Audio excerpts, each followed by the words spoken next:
कुछ ही वक्त पहले मैंने आपको बताया था कि वूट पर एक ऑनलाइन वोटिंग की गई है, पोलिंग की गई है कि कौन है बॉस ऑफ द वीक। अब इसका रिजल्ट आया राहुल वैद्य, लेकिन भाई रुबीना दिलेक फैंस को ये रिजल्ट बिल्कुल बर्दाश्त नहीं है। क्या कुछ वो कह रहे हैं, चलिए आपको बताते हैं। नमस्कार दोस्तों, मैं हूं ज्योति नाहा और स्वागत कर रही हूं आप सभी का शुद्ध मनोरंजन में। वूट पर मैंने आपको बताया था कि वूट सेलेक्ट में किस तरीके से एक ऑनलाइन पोलिंग की गई है, boss of the week decide किया जाना है और इसमें 5 लोगों के नाम थे, एली गोनी, निकी तंबोली, राखी सावंत, रुबीना दिलेक और राहुल वैद्य। इन 5 लोगों में सिर्फ 2 लोग ऐसे थे जिनकी कांटे की टक्कर थी और वो थी रुबीना और राहुल। बिल्कुल 19-20 के आंकड़े पर ये दोनों चल रहे थे।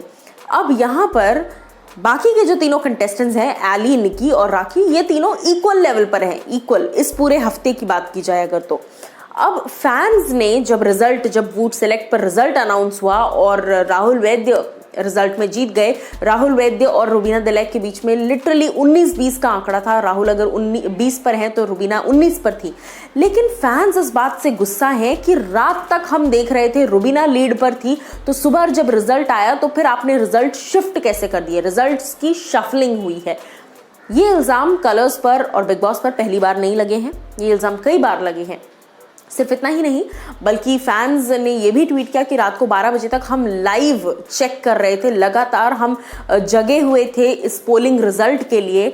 हम जब तक जगे हुए थे हमने रात तक चेक किया था कि रुबीना लीड कर रही थी, तो फिर सुबह अचानक से ऐसा क्या हुआ कि राहुल लीड पर आ गया और राहुल को अपने विनर डिक्लेयर कर दिया जैसे ही राहुल लीड पर आया।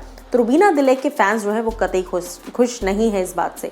इसके अलावा मैं आपको बता दूं कि अब वो जो रिजल्ट था वो तो था ही, लेकिन ये सिर्फ एक बेसिक पोलिंग का रिजल्ट है, इससे कोई बिग बॉस का विनर बन नहीं जाता। ये बॉस ऑफ द वीक की बात हो रही थी कि इस हफ्ते कौन छाया रहा घर के अंदर या कौन बॉस की तरह लिटरली किसने गेम खेला।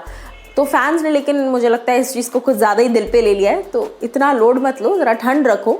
रुबीना दिलेक के फैंस बहुत ज़्यादा गुस्सा हो गए हैं, वहीं राहुल वैद्य के फैंस अलग खुशियां मना रहे हैं क्योंकि राहुल काफ़ी हद तक मैंने कहा कि एक्चुअल में राहुल अच्छा खेल रहे हैं। स्टार्टिंग में कुछ दिन तक वो ओवर कॉन्फिडेंट लगे थे, जो कि मैंने कहा भी था। आप में से कई लोगों ने मुझे बोला कि अरे आप तो राहुल की साइड नहीं हो, अच्छा खेलेंगे तो उनकी साइड हूँ, उनकी तारीफ करूंगी। अच्छा नहीं, अगर मुझे अच्छा नहीं दिख रहा है वो, तो मैं जाहिर से बोलूंगी कि नहीं, मुझे ओवर कॉन्फिडेंट लगे।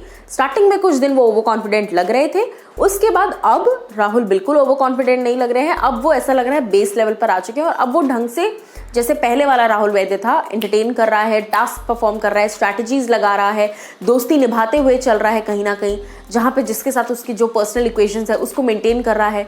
तो कहीं ना कहीं राहुल वैद्य इस पूरे हफ्ते बहुत अच्छे से छाए रहे। कैप्टनसी टास्क में शिद्दत से बहुत मेहनत की राहुल वैद्य ने, जो कि दिखकर भी सामने आया। अब आप लोग क्या कुछ कहना चाहेंगे रुबीना दिलेक के फैंस के इस एलिगेशन पर, जो कि वो वोट पर लगा रहे हैं और कलर्स पर लगा रहे हैं कि ये वोट्स की शफलिंग हुई है? तो आप मुझे बताइए कमेंट सेक्शन में।